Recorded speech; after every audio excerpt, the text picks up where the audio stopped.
বরানগরে পুরসভার পার্কে গাছে কোপ, সরকারি পার্কে গাছ কাটার অভিযোগ বিরোধীদের দাবি মানতে নারাজ পুরপ্রধান। নিয়ম মেনেই আগাছা সাফ, এমনটাই দাবি করছেন পুরপ্রধানের দাবি মানতে নারাজ বিরোধী শিবির। আদালতে যাওয়ার হুঁশিয়ারি বিরোধীদের। পশ্চিমবঙ্গে যে জঙ্গলের রাজত্ব চলছে, সেই রাজত্বেরই একটা বহিঃপ্রকাশ বিধান পার্কে ঘটেছে।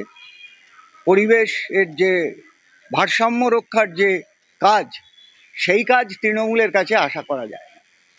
ওদের লোকেরা এটা করেছে। এই ধরনের 30-40-50 বছরের যে গাছগুলো ওখানে ছিল, সেগুলোকে কেটে সাফ করেছে। আমরা এই গাছ কাটার প্রতিবাদ করি, শুধু করি না, এটা যেমন আমরা রাস্তায় প্রতিবাদ করব, এটা নিয়ে আমরা আদালতেও যাব। আজকে আপনারা দেখছেন বরানগরে যে বিধান পার্কে গাছ কাটা হয়েছে, এটা উন্নয়ন নামে একটা চুরি হচ্ছে। এই টাকাগুলো কোথায় যাচ্ছে? এই টাকাগুলো যাতে বরানগর পৌরসভায় যাচ্ছে না কার পকেটে যাচ্ছে তা আমরা জানি না। তাই এই গাছ কাটাকে তীব্র করে আমরা তীব্র প্রতিবাদ জানাই এবং আমরা বলতে চাই পার্ক উন্নয়ন হোক, সেটা আমাদের কোনো অসুবিধা নেই, কিন্তু উন্নয়ন এইভাবেই হোক মানুষের যেন ক্ষয়ক্ষতি না হয় এবং সবুজায়ন যেন এগিয়ে যায়। বিধায়ক এলাকা উন্নয়ন ফান্ড থেকে বিধায়ক ম্যাডামের একটা প্রপোজাল আছে যে ওইটাকে আরেকটু সুন্দর করার জন্য, তার জন্য একটা প্রজেক্ট দেওয়া হয়েছে। তো সেটা তো খারাপ কিছু হচ্ছে বলে তো আমার জানা নেই। না, আমার যতদূর জানা যে ওখানে কোনো অর্থকরী বড় গাছ ছিল না, কিছু বুশ থাকতে পারে, সেটা হয়তো পরিষ্কার পরিচ্ছন্ন তো করতে হতেই পারে। আমার মনে হয় যে আলটিমেটলি এই প্রজেক্টে এলাকার মানুষই উপকৃত হবে। এবার নামখানার ছবি দেখাবো। নামখানায় দেদার ম্যানগ্রোভ গাছ কাটা চলছে, ম্যানগ্রোভ কেটে সাফ করে দেওয়া হচ্ছে এবং সেই ম্যানগ্রোভ কেটে মাছের ভেড়ি। নারায়ণপুর গ্রাম পঞ্চায়েতের ঈশ্বরীপুর এলাকার ঘটনা। হাতানিয়া দোয়ানিয়া নদীর পাড়ের জঙ্গল কেটে সাফ হচ্ছে। আমাদের সঙ্গে রয়েছেন প্রতিনিধি বিশ্বজিৎ। একের পর এক ম্যানগ্রোভে কাটা হচ্ছে, প্রশাসনের নজরদারি নেই? একেবারেই দেখো, প্রশাসনের নজরদারি তো নেই। তো তোমাকে বলে রাখি, এই যে ঈশ্বরীপুর এলাকা, নারায়ণপুর গ্রাম পঞ্চায়েতের ঈশ্বরীপুর এলাকা, এই এলাকা প্রতিটা প্রাকৃতিক বিপর্যয় এলে কিন্তু সব থেকে বেশি ক্ষতির মুখে পড়তে হয় এই এলাকাতে।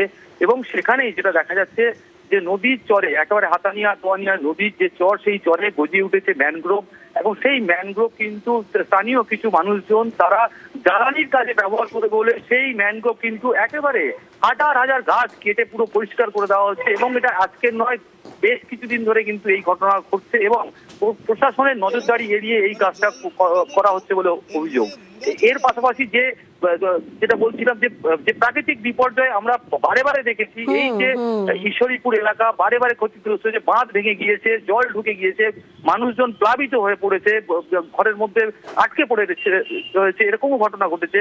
কিন্তু মানুষের মধ্যে যে সচেতনতা, সেইটা কিন্তু কোনো রকম ভাবে নেই। এবং তাদের বাড়িতে গ্যাস থাকলেও বন থেকে ম্যানগ্রোভ কেটে একেবারে জ্বালানি সংগ্রহ করছে এমনটাই অভিযোগ। ধন্যবাদ। গ্রামের লোক কেটে আনছে ওরা জ্বালান দেওয়ার জন্য। কোথা থেকে? ওই বাইপাস থেকে, জঙ্গল থেকে। না, এই গাছগুলো তো বিভিন্ন ঝড় ঝাপটায় তো আপনাদেরই কি রক্ষা করে, এইগুলো কি এইভাবে কাটা হচ্ছে? ওরা বলছে না তো কিছু, মানে ওরা এইভাবেই কাটে। সবাই কেউ দেখান নেই? না, কেউ দেখান নেই। এর প্রচুর সংখ্যক গাছ পড়ে রয়েছে। আপনি গিয়ে দেখুন না, প্রায় সবার বাড়িতে বাড়িতে পাবেন। আপনাদের মুখ থেকে আমি শুনলাম প্রথমে, যেখানে আমাদের ফরেস্ট ডিপার্টমেন্ট এবং আমাদের যেটা ইরিগেশন ডিপার্টমেন্ট, ইনাদেরকে নিয়ে আমরা বারবার আমরা কোঅর্ডিনেশন মিটিং করেছি এবং সেখানে প্রকৃতভাবে ম্যানগ্রোভ কাটাটা একেবারেই সেটা গ্রহণযোগ্যতা নয় এবং সেটাকে মানাও যায় না। সেক্ষেত্রে কিছু অসাধু ব্যক্তি যদি এই সমস্ত কাজ করে থাকে, আমার মনে হয় সেটা আমরা প্রশাসনকে জানাবো এবং তার দ্রুততার সঙ্গে যাতে সে ব্যাপারে আমাদের প্রশাসন হস্তক্ষেপ করে। বরানগরে পুরসভার পার্কে গাছে কোপ, সরকারি পার্কে গাছ কাটার অভিযোগ বিরোধীদের দাবি মানতে নারাজ পুরপ্রধান। নিয়ম মেনেই আগাছা সাফ, এমনটাই দাবি করছেন পুরপ্রধানের দাবি মানতে নারাজ বিরোধী শিবির। আদালতে যাওয়ার হুঁশিয়ারি বিরোধীদের। পশ্চিমবঙ্গে যে জঙ্গলের রাজত্ব চলছে, সেই রাজত্বেরই একটা বহিঃপ্রকাশ বিধান পার্কে ঘটেছে। পরিবেশের যে ভারসাম্য রক্ষার যে কাজ, সেই কাজ তৃণমূলের কাছে আশা করা যায় না। ওদের লোকেরা এটা করেছে। এই ধরনের 30, 40, 50 বছরের যে গাছগুলো ওখানে ছিল সেগুলোকে কেটে সাফ করেছে। আমরা এই গাছ কাটার প্রতিবাদ করি, শুধু করি না, এটা যেমন আমরা রাস্তায় প্রতিবাদ করব, এটা নিয়ে আমরা আদালতেও যাব। আজকে আপনারা দেখছেন বহনগরে যে বিধান পার্কে গাছ কাটা হয়েছে, এটা উন্নয়ন নামে একটা চুরি হচ্ছে। এই টাকাগুলো কোথায় যাচ্ছে? এই টাকাগুলো যাতে বহনগর পৌরসভায় যাচ্ছে না কার পকেটে যাচ্ছে তো আমরা জানি না। তাই এই গাছ কাটাকে তীব্র করে আমরা তীব্র প্রতিবাদ জানাই এবং আমরা বলতে চাই পার্ক উন্নয়ন হোক, সেটা আমাদের কোনো অসুবিধা নেই, কিন্তু উন্নয়ন এইভাবেই হোক মানুষের যেন ক্ষয়ক্ষতি না হয় এবং সবুজায়ন যেন এগিয়ে যায়। বিধায়ক এলাকা উন্নয়ন ফান্ড থেকে বিধায়ক ম্যাডামের একটা প্রপোজাল আছে যে ওইটাকে আরেকটু সুন্দর করার জন্য, তার জন্য একটা প্রজেক্ট দেওয়া হয়েছে।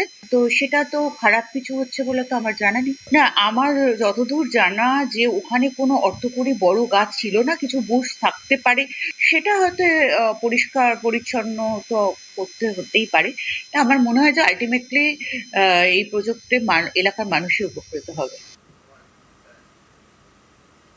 এবার নামখানার ছবি দেখাবো। নামখানায় দেদার ম্যানগ্রোভ গাছ কাটা চলছে, ম্যানগ্রোভ কেটে সাফ করে দেওয়া হচ্ছে এবং সেই ম্যানগ্রোভ কেটে মাছের ভেড়ি। নারায়ণপুর গ্রাম পঞ্চায়েতের ঈশ্বরীপুর এলাকার ঘটনা। হাতানিয়া দোয়ানিয়া নদীর পাড়ের জঙ্গল কেটে সাফ হচ্ছে। আমাদের সঙ্গে রয়েছেন প্রতিনিধি বিশ্বজিৎ। বিশ্বজিৎ, একের পর এক ম্যানগ্রোভ কাটা হচ্ছে, প্রশাসনের নজরদারি নেই? একেবারেই দেখো, প্রশাসনের নজরদারি তো নেই। তো তোমাকে বলে রাখি, এই যে ঈশ্বরীপুর এলাকা, নারায়ণপুর গ্রাম পঞ্চায়েতের ঈশ্বরীপুর এলাকা, এই এলাকা প্রতিটা প্রাকৃতিক বিপর্যয় এলে কিন্তু সব থেকে বেশি ক্ষতির মুখে পড়তে হয় এই এলাকাতে। এবং সেখানেই যেটা দেখা যাচ্ছে যে নদীর চরে, একেবারে হাতানিয়া দোয়ানিয়া নদীর যে চর, সেই চরে গজিয়ে উঠেছে ম্যানগ্রোভ। এবং সেই ম্যানগ্রোভ কিন্তু স্থানীয় কিছু মানুষজন তারা জ্বালানির কাজে ব্যবহার করে বলে সেই ম্যানগ্রোভ কিন্তু একেবারে হাজার হাজার গাছ কেটে পুরো পরিষ্কার করে দেওয়া হচ্ছে। এবং এটা আজকের নয়, বেশ কিছুদিন ধরে কিন্তু এই ঘটনা ঘটছে এবং প্রশাসনের নজরদারি এড়িয়ে এই কাজটা করা হচ্ছে বলে অভিযোগ। এর পাশাপাশি যেটা বলছিলাম যে প্রাকৃতিক বিপর্যয় আমরা বারে বারে দেখেছি, এই যে ঈশ্বরীপুর এলাকা বারে বারে ক্ষতিগ্রস্ত হয়েছে, বাঁধ ভেঙে গিয়েছে, জল ঢুকে গিয়েছে, মানুষজন প্লাবিত হয়ে পড়েছে, ঘরের মধ্যে আটকে পড়ে রয়েছে, এরকমও ঘটনা ঘটেছে। কিন্তু মানুষের মধ্যে যে সচেতনতা, সেইটা কিন্তু কোনো রকম ভাবে নেই। এবং তাদের বাড়িতে গ্যাস থাকলেও বন থেকে ম্যানগ্রোভ কেটে একেবারে জ্বালানি সংগ্রহ করছে এমনটাই অভিযোগ। ধন্যবাদ। গ্রামের লোক কেটে আনছে ওরা জ্বালান দেওয়ার জন্য। কোথা থেকে? ওই বাইপাস থেকে, জঙ্গল থেকে। জঙ্গল থেকে। না, এই গাছগুলো তো বিভিন্ন ঝড় ঝাপটায় তো আপনাদেরই কি রক্ষা করে, এইগুলো কি এইভাবে কাটা হচ্ছে?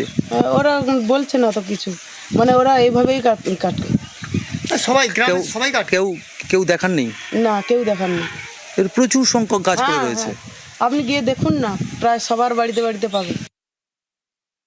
আপনাদের মুখ থেকে আমি শুনলাম প্রথমে, যেখানে আমাদের ফরেস্ট ডিপার্টমেন্ট এবং আমাদের যেটা ইরিগেশন ডিপার্টমেন্ট, ইনাদেরকে নিয়ে আমরা বারবার আমরা কোঅর্ডিনেশন মিটিং করেছি এবং সেখানে প্রকৃতভাবে ম্যানগ্রোভ কাটাটা একেবারেই সেটা গ্রহণযোগ্যতা নয় এবং সেটাকে মানাও যায় না।